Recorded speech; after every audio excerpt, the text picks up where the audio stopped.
I had a client, one of my dead bedroom clients. This was one of those things where I think when we first started working together, at least he didn't tell me he had suspicions that his wife might be cheating. But near the end of the 3-month program, his wife did start acting very weird, right? She all of a sudden had to go on these lengthy road trips for no reason. She never really had to do that before. She would turn off the tracking on her phone because they shared tracking. I don't think couples necessarily need to be sharing tracking information, but they had that going on. All of a sudden, she turned off her phone, find my phone tracking type thing. And then I think the last like really big glaring red flag was when he told me, yeah, this weekend one of her male coworkers is having having a birthday party or something like that at his house on a Saturday. He goes, "Oh, okay, so like we're going to go as a couple." And she goes, "Oh, no, none of the other people at the school are bringing their spouses. So no, you're not coming. You're going to go to your male coworker's house on a Saturday, and you don't want your spouse coming along with you. That's suspicious as hell." She's emotionally unavailable, right? Even though you're under the same roof.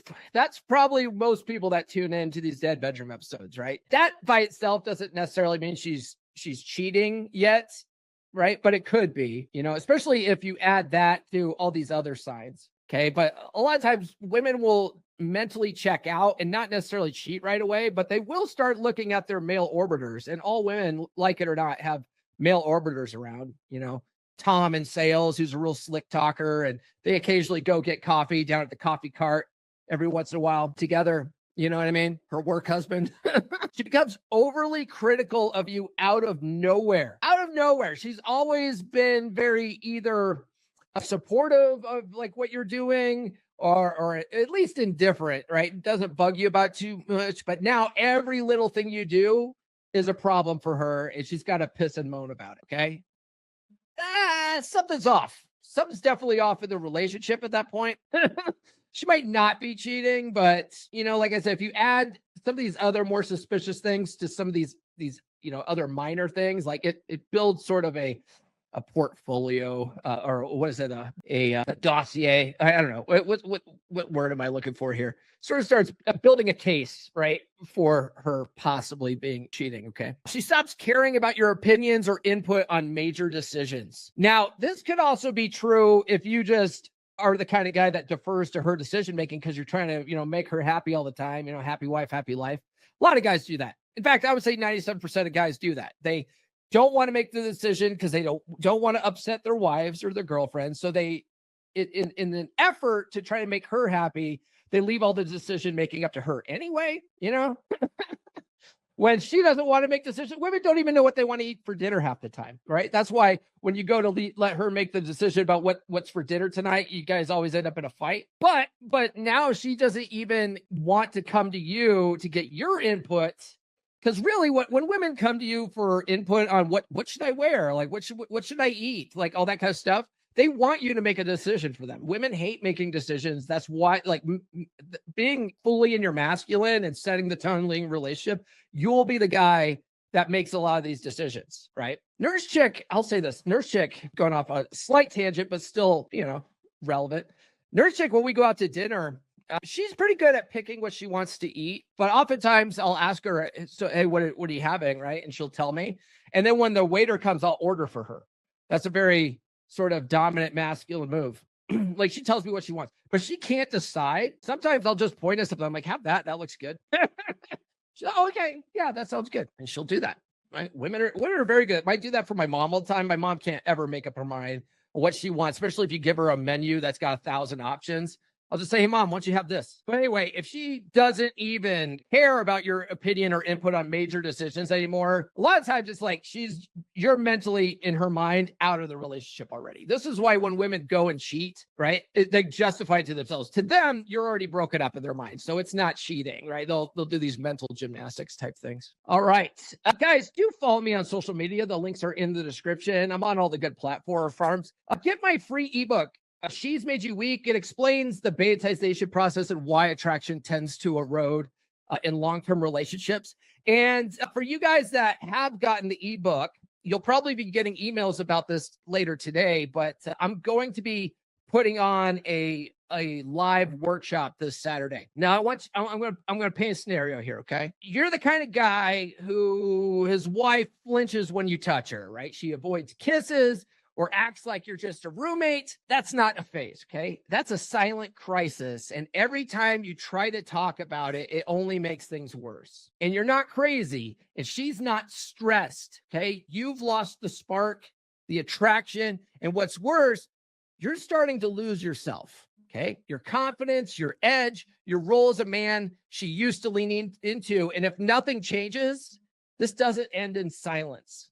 All right, it ends in separation or divorce. But this Saturday, I'm going to give you the playbook to flip that dynamic. Okay, at 11 a.m. Eastern time, I'm running a live 60-minute workshop on how to rebuild intimacy with your wife.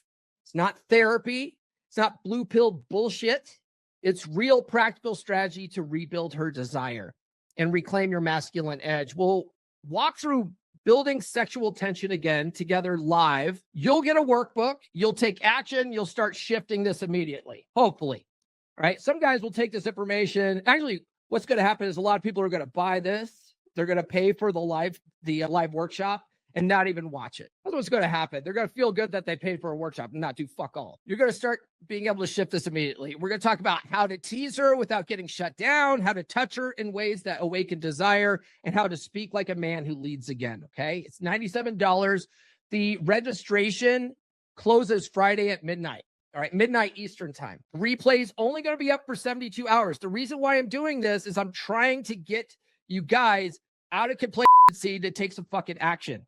All right. Even if you can't make it live, it'll be up for 72 hours, but I want you guys to watch it. That's why I'm not leaving it up forever, because if you buy it and I say I'm leaving it forever, you'll never fucking watch it. So the replay is only up for 72 hours. The link's pinned in the live chat. I'll also drop it down here in the in the comments as well. And it's also in the description. Okay. Don't wait. Don't wish. Click the link, register now. And I'll see you guys on Saturday. All right. All right. Let's get back into this here. Actually, we got a whole bunch of people in the chat. We got Ray Leyland says, wishing all a good morning, a Monday morning. Yep. Yes. Rest in peace, Thor. Mike and I are good friends with Thor. Money Monday. Go get it. Deployed a new print server on Saturday. Earning my keep. Good man. I have two phones too. My ex-boyfriend called the second one the hoe phone.